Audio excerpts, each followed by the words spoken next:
नमस्कार हमारे प्यारे साथियों, आप सबका हमारे YouTube चैनल इसी एकेडमी में स्वागत है।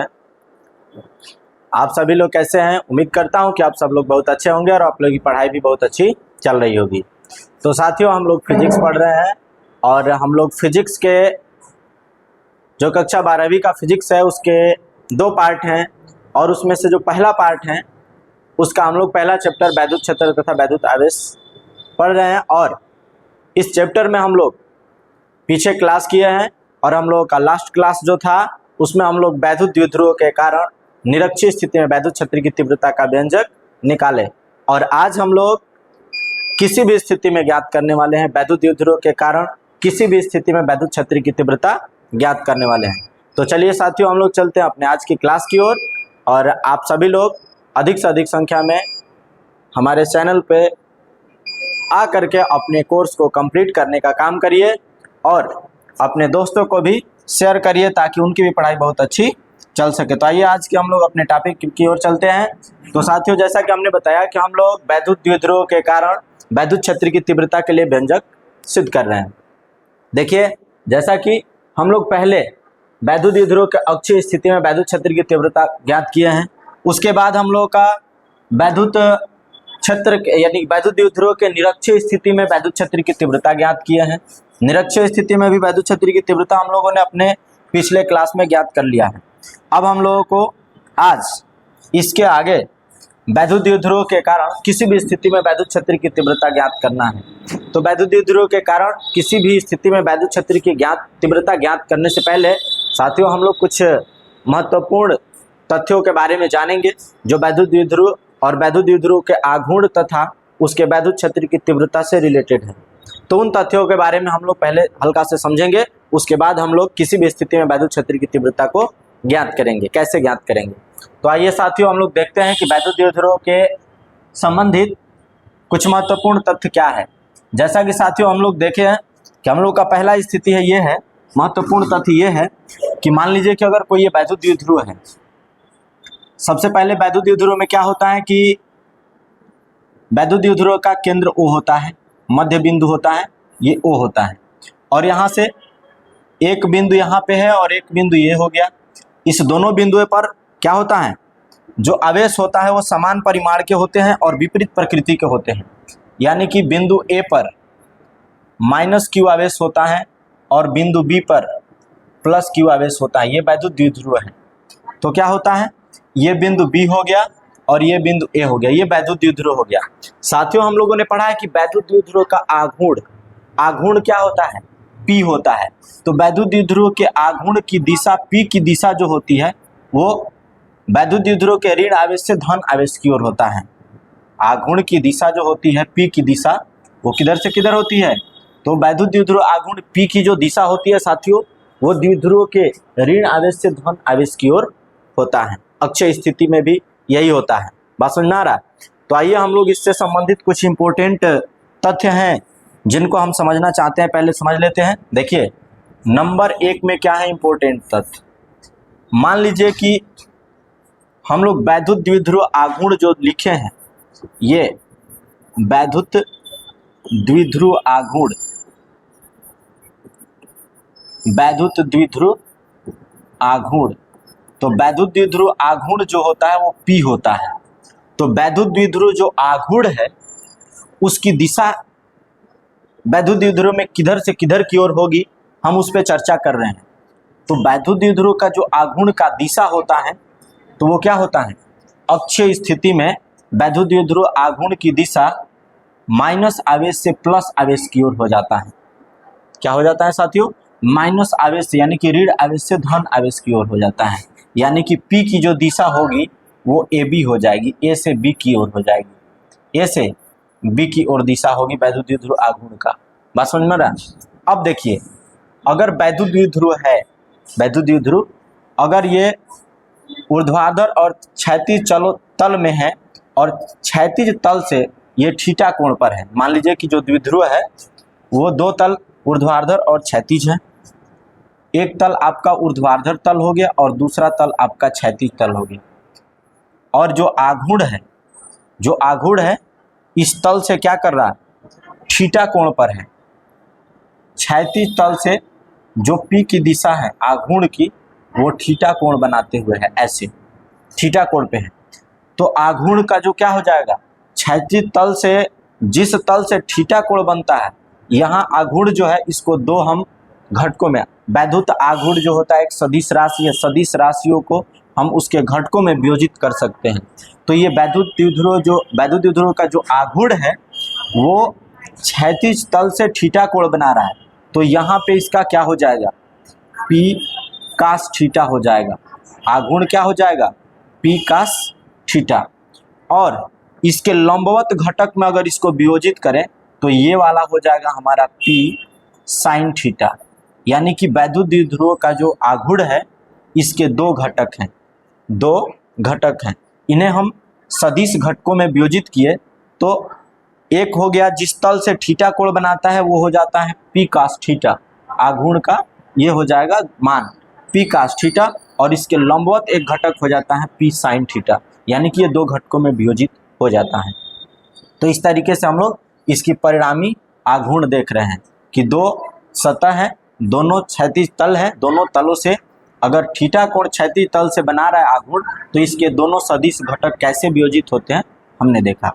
अब हम लोग का दूसरा पॉइंट क्या होता है, तो दूसरा पॉइंट में ये होता है कि वैद्युत द्विध्रुव के देखा जाए तो द्विध्रुव के ऐसे मान लीजिए कि द्विध्रुव हो गया, यहाँ माइनस क्यू आवेश है, यहाँ प्लस क्यू आवेश है।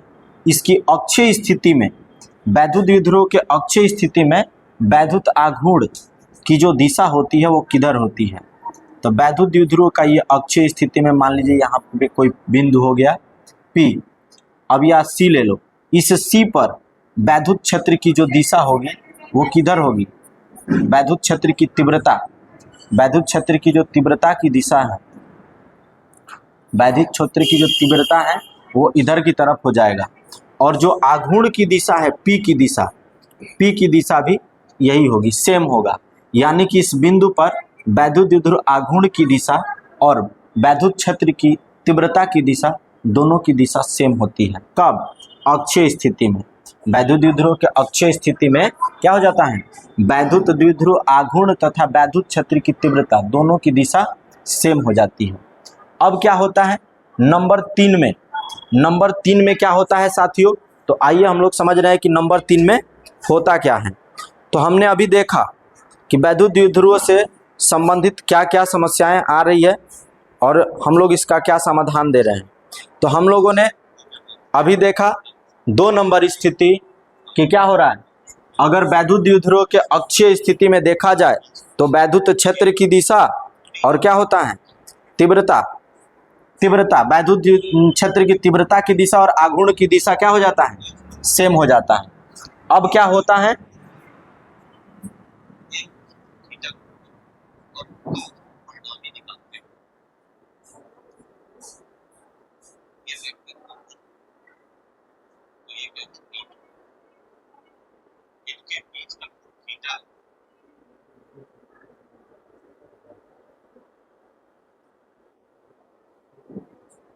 तो आइए देखिए साथियों, हम लोग अभी इंपॉर्टेंट तथ्य देख रहे हैं। देखिए ये हो गया हम लोग का दूसरा पॉइंट। तीसरा पॉइंट क्या होता है, अब आ जाता है तीसरा पॉइंट में आपका निरक्षीय स्थिति में। निरक्षीय स्थिति में इस दोनों के बीच क्या संबंध होता है, क्या दिशा होती है दोनों की, वो देखते हैं। तो देखिए तीसरा पॉइंट में मान लीजिए कि वैद्युत द्विध्रुव हो गया, वैद्युत द्विध्रुव, यहाँ माइनस क्यू आवेश, यहाँ प्लस क्यू आवेश हो जाता है, यहाँ पे केंद्र हो जाता है। अब इस द्विध्रुव के निरक्षीय स्थिति में मान लीजिए कि निरक्षीय स्थिति ये हो जाता है, यहाँ पर कोई बिंदु है। तो यहाँ पे हम लोग देखते हैं कि जो वैद्युत द्विध्रुव की, अब देखिए ये केंद्र O है, इसमें क्या होता है, वैद्युत द्विध्रुव आघूर्ण P की दिशा इधर की तरफ होती है, और यहाँ पे वैद्युत क्षेत्र की जो तीव्रता की दिशा होती है निरक्षीय स्थिति में विपरीत होता है। क्या होता है साथियों, निरक्षीय स्थिति में विपरीत होता है, जबकि अक्षीय स्थिति में समान होता है। निरक्षीय स्थिति में क्या हो जाता है, विपरीत। तो ये आघूर्ण की दिशा हो गया और ये वैद्युत क्षेत्र की तीव्रता की दिशा। पहला स्थिति, दूसरा स्थिति, तीसरा स्थिति। अब हम लोग चौथी स्थिति में देख रहे हैं कि चौथा कंडीशन क्या होता है साथियों, तो आइए देखा जाए चौथा कंडीशन। चौथा स्थिति में मान लीजिए कि कोई दो सदिश यहां से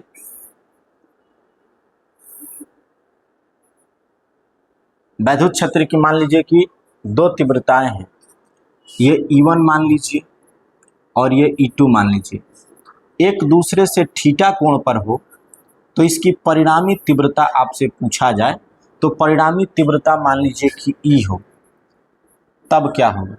अब देखिए हम लोगों ने पढ़ा है अक्षीय स्थिति में वैद्युत क्षेत्र की तीव्रता E का मान क्या आता है। E बराबर हम लोग का आता है K इंटू 2P बटा में R के क्यूब, ये आता है ना। निरक्षीय स्थिति में हम लोगों का क्या आता है मान, E बराबर K इंटू P बटा में R के क्यूब। ये हमारा अक्षीय स्थिति में परिणामी तीव्रता होता है, यह निरक्षीय स्थिति में परिणामी तीव्रता होता है, और इस तीव्रता की दिशा वैद्युत द्विध्रुव आघूर्ण के दिशा के विपरीत होता है, और इसमें तीव्रता की जो दिशा होती है वैद्युत द्विध्रुव आघूर्ण की दिशा में होता है अक्षीय स्थिति में। अब हम लोग मान लीजिए कि दो सदिश एक दूसरे से थीटा कोण पर है, तो उनकी परिणामी सदिश निकालना होगा, परिणामी तीव्रता निकालना होगा। तो हम लोग कैसे ज्ञात करेंगे परिणामी तीव्रता को, आइए देखते हैं। तो क्या हो जाता है परिणामी तीव्रता हम लोग का, E का स्क्वायर बराबर फार्मूला होता है E का स्क्वायर बराबर E1 का स्क्वायर प्लस E2 का square plus 2E1 E2 cos theta.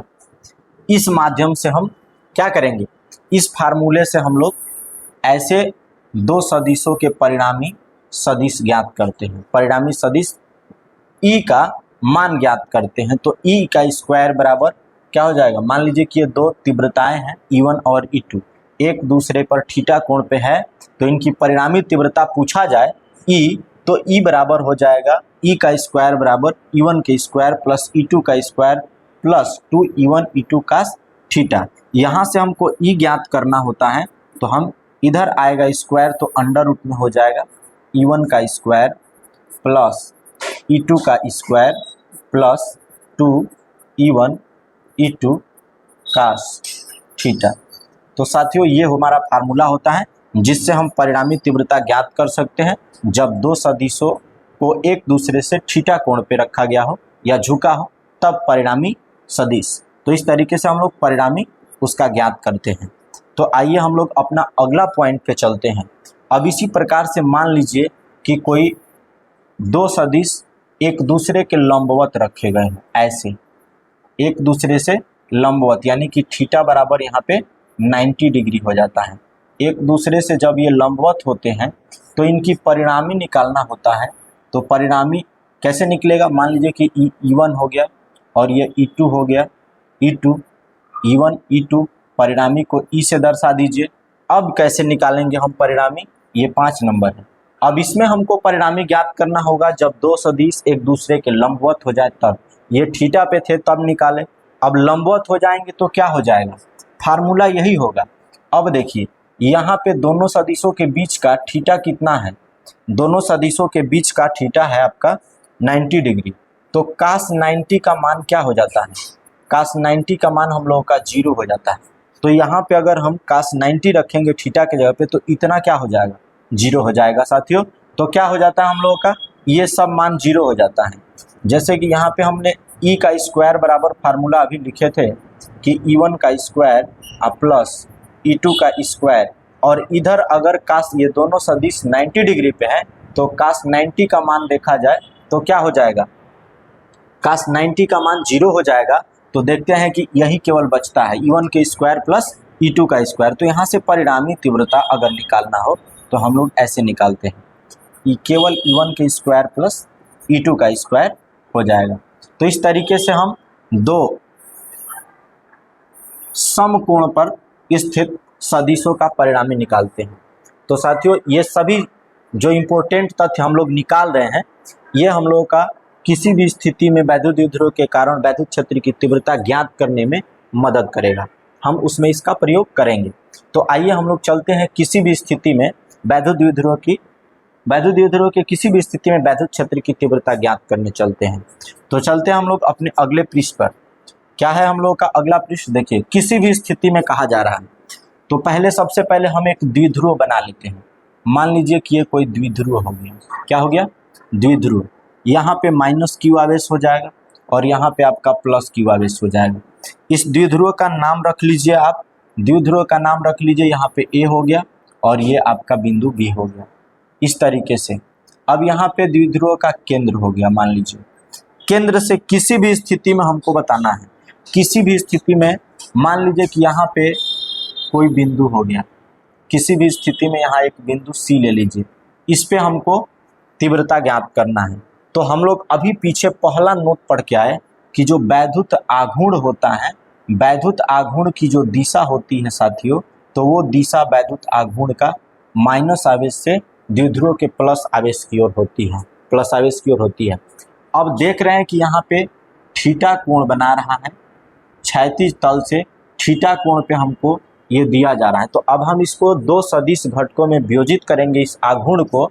तो क्या हो रहा है, एक तो ये बना रहा है थीटा कोण पे है क्षैतिज तल से, तो ये वाला जो होगा आघूर्ण क्या हो जाएगा, इधर इधर के लिए द्विध्रुव आघूर्ण हो जाएगा P cos थीटा, क्योंकि थीटा जिधर बनता है जिस तल से, उसे हम cos थीटा लेते हैं। अब इसके लंबवत घटक एक और बना लेंगे, लंबवत घटक वियोजित करेंगे। तो इसके लंबवत घटक ऐसे बनाएंगे।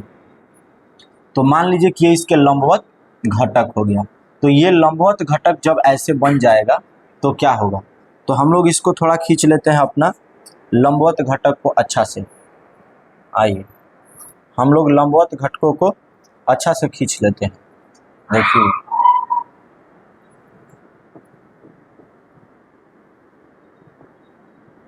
देखिए लंबवत घटक यहाँ से हम लोग को खींचना है। तो लंबवत घटक ऐसे होगा, यहाँ से 90 डिग्री पे इसके लंबवत घटक।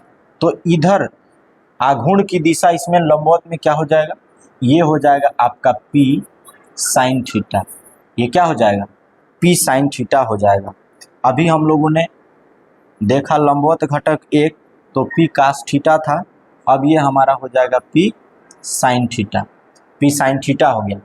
अब देखिए, तो यहाँ से देखा जाए तो बिंदु C जो है P cos थीटा के अक्ष में ही है। P cos थीटा इधर आघूर्ण की दिशा हो गई, तो अक्षीय स्थिति में है। तो यहाँ पे देखा जाए तो वैद्युत क्षेत्र की जो तीव्रता होगी इधर, उसकी दिशा इधर हो जाएगा, ये हो जाएगा E1। वैद्युत क्षेत्र की जो दिशा होगा बिंदु C पर, उसकी दिशा क्या हो जाएगी, इधर की तरफ हो जाएगा E1 का दिशा। अब हम इस दोनों घटकों के कारण, इसे तो आघूर्ण को हम लोग क्या कर दिए, दो घटकों में वियोजित कर दिए। अब इस दोनों घटकों से बारी बारी से बिंदु P पर वैद्युत क्षेत्र की तीव्रता निकाल करके और उसकी परिणामी तीव्रता ज्ञात कर लेंगे। तो पहले हम लोग आघूर्ण के कारण देख रहे हैं कि P cos थीटा जो आघूर्ण है वैद्युत द्विध्रुव का घटक, इसके कारण C जो है वो इसके अक्षीय स्थिति में है, तो तीव्रता इसकी दिशा में हो जाएगा। तो अभी हम लोग देखें कि अक्षीय स्थिति में क्या होता है। अक्षीय स्थिति में हम लोगों का जो E1 होता है, E1 बराबर क्या होता है, अक्षीय स्थिति में E1 निकालें हम लोग। अक्षीय स्थिति में, अक्षीय स्थिति में देख रहे हैं कि E1 का मान हम लोग का होता है K इंटू 2P बटा में R के क्यूब। ये अक्षीय स्थिति के लिए होता है। ये क्या होता है, अक्षीय स्थिति के लिए होता है। तो इसमें E1 के जगह पे, यहाँ देखिए P आघूर्ण के जगह पे क्या होता है, P जो आघूर्ण है इसके जगह पे हम लोग का क्या हो जाएगा 2, अब P यहाँ पे cos थीटा हो जाएगा। क्या हो जाएगा, cos थीटा। P के जगह पे क्या है, P cos थीटा आघूर्ण है, और R का क्या हो जाएगा क्यूब। ये जो दूरी है C की, वो मान लीजिएगा कि R है, ठीक है। तब क्या हो जाएगा, अब देख रहे हैं कि जो E1 है, यानी कि पहले घटक, आघूर्ण के पहले घटक के कारण बिंदु C पर तीव्रता E1 बराबर आपका ज्ञात हो गया। क्या ज्ञात हो गया, E1 बराबर, आप देख रहे हैं कि आपका E1 का मान आ रहा है 2।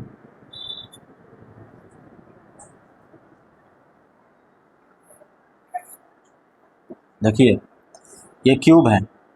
E1 का मान आपका आ रहा है k into 2p cos theta बटा में r के क्यूब। अब देखिए, अब ये क्या हो गया, इसके लिए तो ये अक्ष में हो गया। अब यहाँ से एक देखा जा रहा है तो द्विध्रुव की दिशा इधर की तरफ है, तो इसके लिए देखा जाए तो इसके लंबवत घटक ये हैं, तो लंबवत स्थिति में निरक्षीय स्थिति होता है। निरक्षीय स्थिति में है बिंदु C। इस आघूर्ण के वजह से, इस आघूर्ण का जो ये घटक दूसरा है, इसके निरक्षीय स्थिति में बिंदु C है। तो जब निरक्षीय स्थिति में है तो हम लोग निरक्षीय स्थिति में अभी देखें कि वैद्युत क्षेत्र की जो तीव्रता की दिशा होती है तो इसके विपरीत होती है। ये इसकी दिशा इधर की तरफ है, तो यहाँ पे दिशा क्या हो जाएगा, इसके निरक्षीय स्थिति में क्या हो जाएगा, विपरीत दिशा में E2 का मान आपका यहाँ पे ये हो जाएगा निरक्षीय स्थिति में। अब क्या हो गया, यहाँ पे हम लोग परिणामी तीव्रता देखेंगे, तो परिणामी तीव्रता इसका हम लोग को क्या हो जाएगा, जब ये लंबवत हो गया दोनों एक दूसरे के, तो परिणामी तीव्रता इस तरीके से बनेगा। तो आपका एक ये हो जा रहा है घटक और एक आपका घटक, ऐसे थोड़ा सा हम लोगों को फिगर को नीचे लाया जाए, तब इसको बना करके सही जगह दिया जाएगा। देखिए यहाँ पे ला करके देखिए, अब देखिए क्या हो जा रहा है।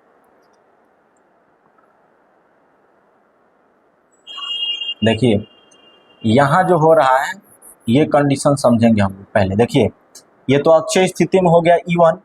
अब इसके कारण, तो इसके लिए ये बिंदु जो है वो आ गया है आपका निरक्षीय स्थिति में। बिंदु जो है निरक्षीय स्थिति में है, तो इस पे तीव्रता क्या हो जाएगा आपका, तो इस पे देखा जाए तीव्रता तो ऐसे होता है E2 क्या हो गया, इस तरीके से हो गया।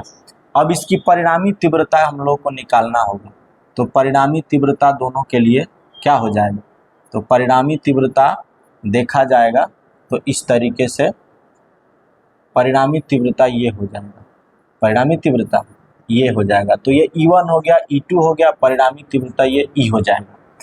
और ये दोनों जो सदिश हैं एक दूसरे के लंबवत हैं, तो लंबवत घटकों में ये वियोजित किए, और लंबवत घटकों में वियोजित करने के बाद ये आघूर्ण है, आघूर्ण को दो घटक में वियोजित किए, ये अक्षीय स्थिति में E1 हो गया। और इससे देखा जाए तो निरक्षीय स्थिति में बिंदु C है, तो यहाँ पे वैद्युत क्षेत्र की तीव्रता विपरीत होता है आघूर्ण के दिशा के, तो E2 हो गया। और ये दोनों एक दूसरे के समकोण पर हैं, है कि नहीं है। तो E2 बराबर क्या हो जाएगा, तो E2 बराबर हम लोग निकालेंगे, तो E2 बराबर हम लोग का निकल जाएगा E2 का मान क्या होगा, तो ये निरक्षीय स्थिति में है, इसके आघूर्ण के निरक्षीय स्थिति के लिए फार्मूला होता है K इंटू P बटा में R के क्यूब। तो यहाँ पे E2 का मान देखा जाए तो क्या हो जाएगा, K इंटू P के जगह पे क्या है, P साइन थीटा, अब बटा में R का क्यूब। ये हो गया निरक्षीय स्थिति में। E1 और E2 निकल गया। अब देखिए जब E1 निकल गया, E2 निकल गया, E2 और E1 निकल गया, तो इसकी परिणामी हम लोग को ज्ञात करना है। तो अभी हम लोग एक लास्ट नंबर 5वें नोट में देखे इंपॉर्टेंट तथ्य में कि जब दो सदिश एक दूसरे के लंबवत हो तो उनके परिणामी सदिश ज्ञात करने के लिए या परिणामी ज्ञात करने के लिए फार्मूला क्या होता है, तो फार्मूला हम लोग को होता है कि बिंदु C पर परिणामी तीव्रता लिखेंगे, बिंदु C पर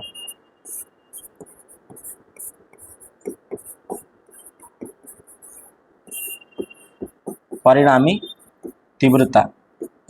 तीव्रता E क्या हो जाएगा, बिंदु C पर परिणामी तीव्रता बराबर E।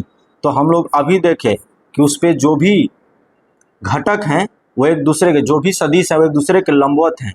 तो लंबवत के लिए हम लोग अभी पीछे देख के आए कि E1 का स्क्वायर प्लस E2 का स्क्वायर हो जाता है, लंबवत रहता है। तो अब ज़्यादा कुछ नहीं करना होता है, हम लोगों को इसमें E1 का मान और E2 का मान रख करके हल कर लेना है, बाहर निकालना। देखिए इसका कैलकुलेशन भी बड़ी आसान होता है।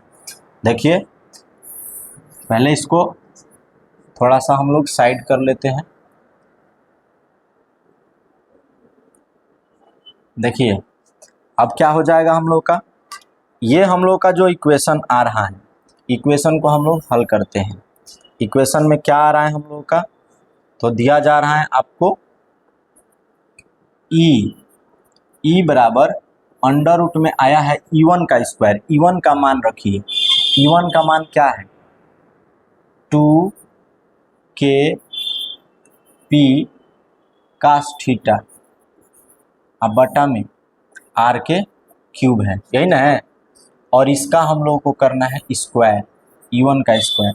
अब प्लस E2 का मान क्या है kp, यही ना जी। E2 का हम लोग का मान है kp साइन थीटा बटा में r का क्यूब है, ये हम लोग का है E2 का मान। तो इसका भी स्क्वायर करेंगे हम लोग, कर लिए। अब इसका कैलकुलेशन करेंगे। देखिए इसमें से कॉमन क्या दिख रहा है kp दोनों में कॉमन है, बटा में r के क्यूब कॉमन कर लेंगे तो हम लोग का E बराबर क्या हो जाएगा, अंडर रूट में कॉमन करिए kp बटा में r के क्यूब का स्क्वायर है सबका, तो स्क्वायर हो जाएगा। और यहाँ पे हम लोगों का क्या हो जाएगा, यहाँ बच गया 2 cos थीटा का स्क्वायर बच गया, और 2 cos थीटा का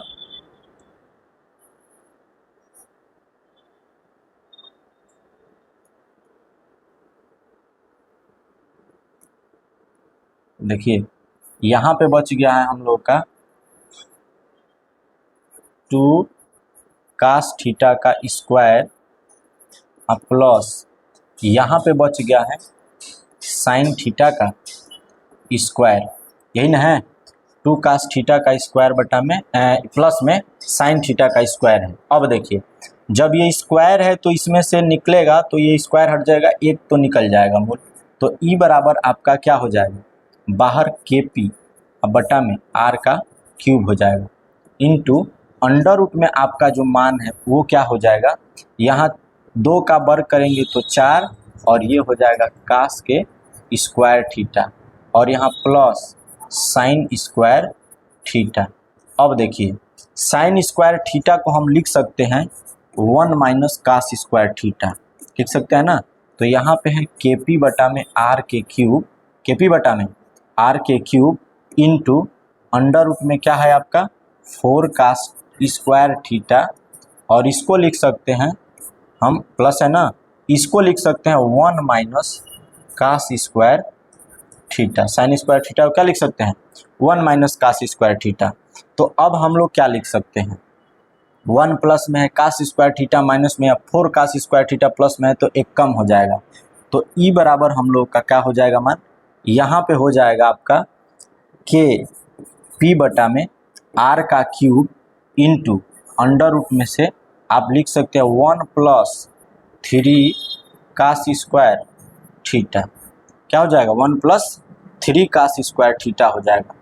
देखिए ये थोड़ा सा 3 लग रहा है कि 8 है, 3 cos स्क्वायर थीटा हो जाएगा। ये 4 cos स्क्वायर थीटा में से cos स्क्वायर थीटा माइनस हो जाएगा, 1 प्लस 3 cos स्क्वायर थीटा हो जाएगा। अब यहाँ पे आप चाहें तो k का मान भी रख सकते हैं, तो हम लोगों का किसी भी स्थिति में पूछा जाएगा तो 1 बटा में 4 पाई एप्सिलॉन नॉट होता है इंटू k होता है परावैद्युतांक है, ये k नियतांक है परावैद्युतांक, इंटू p बटा में क्या होता है r के क्यूब, अंडर रूट में क्या हो जाता है 1 प्लस cos स्क्वायर थीटा, यही ना है 1 प्लस cos स्क्वायर थीटा हो जाता है। तो यही हम लोग का जो फार्मूला, इसको मान लीजिए कोई समीकरण ए मान लीजिए, समीकरण ए मान लीजिए, यही हम लोग का वैद्युत द्विध्रुव के किसी भी स्थिति में वैद्युत क्षेत्र की तीव्रता, परिणामी तीव्रता ज्ञात करने का फार्मूला होता है। तो अब देखिए हम इस फार्मूले से अगर हम चाहेंगे तो हर स्थिति में निकाले गए फार्मूले को देख सकते हैं, निकाल सकते हैं। जैसे अक्षीय में निकाले हैं, निरक्षीय में निकाले हैं, इसमें तो ये है किसी भी स्थिति में। जैसे मान लीजिए अब अक्षीय में होता है तो क्या होता है, तो अक्षीय में आपका होगा तो ये जो थीटा है यहाँ पे करना पड़ेगा c को, तो अक्षीय स्थिति में आएगा, तो यहाँ पे हो जाएगा तो थीटा बराबर 0 हो जाएगा। तो अगर हम यहाँ थीटा बराबर 0 करेंगे तो क्या हो जाएगा मान, थीटा बराबर अगर हम 0 करते हैं तो देखिए निकालिए ई बराबर क्या हो जाएगा, परिणामी तीव्रता अक्षीय के लिए हम लोग निकाल रहे हैं। अक्षीय के लिए इस फार्मूले पर क्या हो जाएगा, ई बराबर हम लोग का दिया है के पी और बटा में आर के क्यूब, इसमें हम लोग को रख लेना है थीटा के जगह पे 1 है और प्लस 3 कास थीटा है ना, तो 3 और कास स्क्वायर 90 है, तो कास स्क्वायर 90 का मान क्या हो जाएगा, कास 90 का मान 1 होता है ना, तो 1 का स्क्वायर हो जाएगा, तो यहाँ पे 1 ही रहेगा। कास 90 का मान क्या हो जाता है 1, कास 90 डिग्री का मान क्या हो जाता है जी, कास 90 डिग्री का मान हम लोग का 0 होता है ना जी, क्या होता है कास 90 डिग्री का मान हम लोग अक्षीय स्थिति में निकाले हैं, तो क्या हो जाएगा यहाँ पे 0 हो जाएगा थीटा बराबर अक्षीय स्थिति में लाया जाएगा तो 0, तो कास 0 का मान यहाँ रखेंगे, कास स्क्वायर 0 होगा तो 0 का मान होता है, कास 0 का मान क्या हो जाएगा 1, तो 1 का वर्ग 1 हो जाएगा, तो ई बराबर हम लोग का क्या हो जाएगा, ई बराबर के पी और बटा में आर का क्यूब है और इंटू में क्या हो जाएगा 1 और प्लस यहाँ गुणा होगा तो 3 हो जाएगा, यानी कि 4 हो जाएगा। तो ई बराबर आपका क्या आ जाएगा, यहाँ पे के पी है और बटा में आर के क्यूब और यहाँ 4 होगा तो स्क्वायर रूट में से निकल जाएगा 2, तो आप लोगों का फार्मूला आ जाता है अक्षीय स्थिति का, क्या होता है के का मान रख दीजिए 1 बटा में 4 पाई एप्सिलॉन नॉट इंटू क्या हो जाए 2p और बटा में r का क्यूब। तो यही हम लोगों का अक्षीय स्थिति का फार्मूला होता है। क्या किया हम लोगों ने, कुछ ज़्यादा नहीं करना है, यहाँ पे बिंदु जो है किसी भी स्थिति में है तो उसको हमको अक्षीय में लाना है, तो इस बिंदु को जब अक्षीय स्थिति में लाएंगे तो इसके बीच जो थीटा बना हुआ है ये थीटा 0 के बराबर हो जाएगा। तो 0 के बराबर जब हो जाएगा तो कास 0 डिग्री का मान आपका 0 हो जाता है, कास 0 डिग्री का मान कास 0 डिग्री का मान आपका 1 होता है। तो 1 रख करके हम लोगों ने इसको हल किया, यानी कि अक्षीय स्थिति के लिए 0 करके थीटा देखा तो अक्षीय स्थिति का फार्मूला आ गया। अब चलते हैं निरक्षीय स्थिति के लिए, तो देखिए वो भी फार्मूला आ जाएगा। हम लोग का किसी भी स्थिति के लिए क्या आया है के पी और बटा में आर के क्यूब अंडर रूट में क्या है 1 प्लस 3 कास स्क्वायर थीटा है, यही ना है। अब देखिए हम लोगों का अभी क्या था, यहाँ पे अक्षीय स्थिति में करना था तो थीटा 0 हो गया, बिंदु सी है। निरक्षीय स्थिति में करना होगा तो बिंदु सी इधर यानी कि लंबवत होता है निरक्षीय स्थिति। तो जब निरक्षीय स्थिति में करेंगे तो थीटा बराबर हमारा क्या हो जाएगा, थीटा बराबर निरक्षीय स्थिति के लिए निरक्षीय स्थिति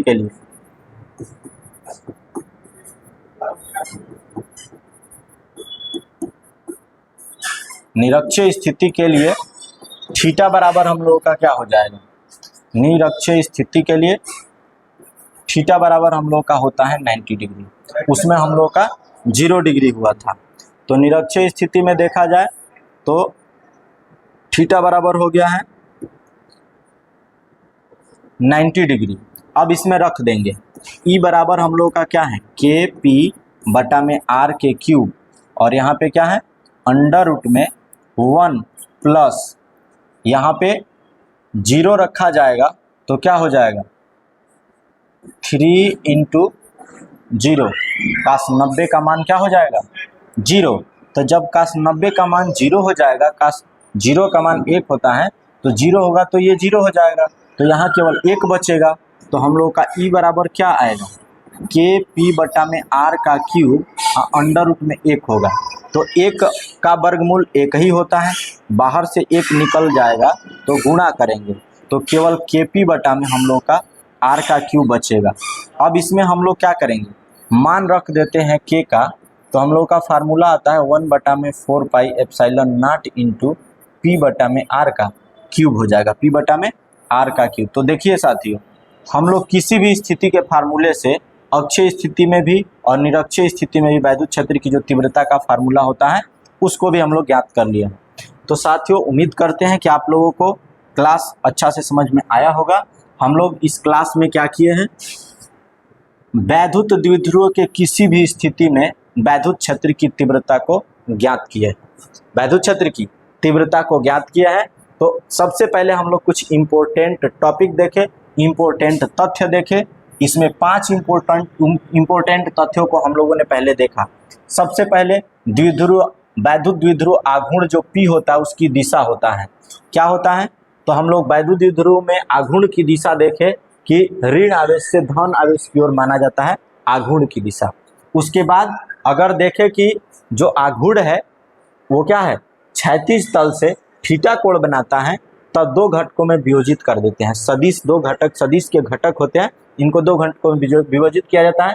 तो जिस तल से, क्षैतिज तल से ये थीटा बनाया है, तो इस तल को हम P का थीटा घटक मानते हैं और इसके एक लंबवत घटक में विभाजित करते हैं इसको, तो वो होता है P sin थीटा।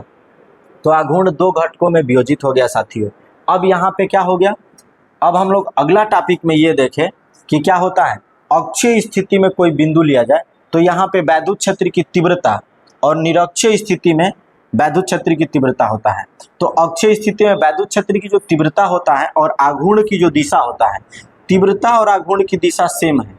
तो यहाँ पे अक्षीय स्थिति में हम लोगों का फार्मूला E बराबर निकलता है K × 2P बटा में R के क्यूब, यानी कि 1/4 पाई एप्सिलॉन नॉट × 2P बटा R का क्यूब होता है। अब यही देख रहे हैं अगला पॉइंट में कि वैद्युत द्विध्रुव के निरक्षीय स्थिति में कोई बिंदु आपको दे रखा है, तब यहाँ पे वैद्युत क्षेत्र की तीव्रता की दिशा क्या होता है। तो यहाँ पे हम लोग जानते हैं कि वैद्युत द्विध्रुव आघूर्ण की दिशा माइनस आवेश से धन आवेश की ओर, यानी कि ऋण आवेश से प्लस आवेश की ओर होता है। अब यहाँ से क्या हो जाएगा, वैद्युत क्षेत्र की जो तीव्रता होता है निरक्षीय स्थिति में आघूर्ण की दिशा के विपरीत दिशा में होता है। चौथा इंपॉर्टेंट क्या है हम लोग का महत्वपूर्ण तथ्य, कि अगर 2 सदिश एक दूसरे से थीटा कोण पर है तो इनका परिणामी ज्ञात करना हो तो हम कैसे निकालते हैं, E के स्क्वायर, परिणामी को E मान लीजिए, ये E1 और ये E2 हो जाए, तो E का स्क्वायर बराबर E1 का स्क्वायर प्लस E2 का square plus E1 2E1 E2 का थीटा होता है। यहाँ से E बराबर हम लोग क्या करते हैं, इधर लाएंगे तो अंडर रूट में हो जाता है सब स्क्वायर को। तो इस तरीके से हम लोगों ने चौथा इंपॉर्टेंट तत्व देखा। उसके बाद अब हम लोग का 5वां में क्या है कि अगर 2 सदिश एक दूसरे से लंबवत हैं तो अब उनके परिणामी निकालने हो तो क्या निकालेंगे, लंबवत होंगे तो उनके बीच थीटा जो होगा वो क्या हो जाएगा, 90 डिग्री हो जाएगा। तो cos 90 डिग्री का मान हो जाएगा 0। यहाँ पे क्या हो जाता है आपका, यहाँ से अगर परिणामी निकालना है तो फार्मूला हम लोग का यही रहता है चौथा वाला। अब यहाँ पे cos 90 थीटा के जगह पे करेंगे तो 0 होगा, तो इतना सारा चीज 0 हो जाता है आपका। जब ये चीज 0 होता है तो बच जाता है इतना, तो E बराबर अंडर रूट में केवल E1 के स्क्वायर और प्लस E2 का स्क्वायर हो जाता है। तो इस तरीके से हम लोग 5 इंपॉर्टेंट तथ्य देखे हैं पहले। उसके बाद हम लोग क्या किए हैं, अपना वैद्युत द्विध्रुव के किसी भी स्थिति में वैद्युत क्षेत्र की तीव्रता को ज्ञात किए हैं। तो उम्मीद करते हैं कि आप लोगों को अच्छा से समझ में आया होगा। तो आज का क्लास हम लोग का इतना ही रहेगा और अब हम लोग मिलते हैं अपने अगले क्लास पे। अगर आप लोग हमारे YouTube चैनल पे नए हैं तो चैनल को सब्सक्राइब करके हमारा सहयोग करें, और वीडियो अच्छी लगी हो, आपको पढ़ाई समझ में आया हो तो लाइक भी करें और अपने दोस्तों को भी शेयर करें। तब तक के लिए नमस्कार साथियों, आप लोग पढ़िए।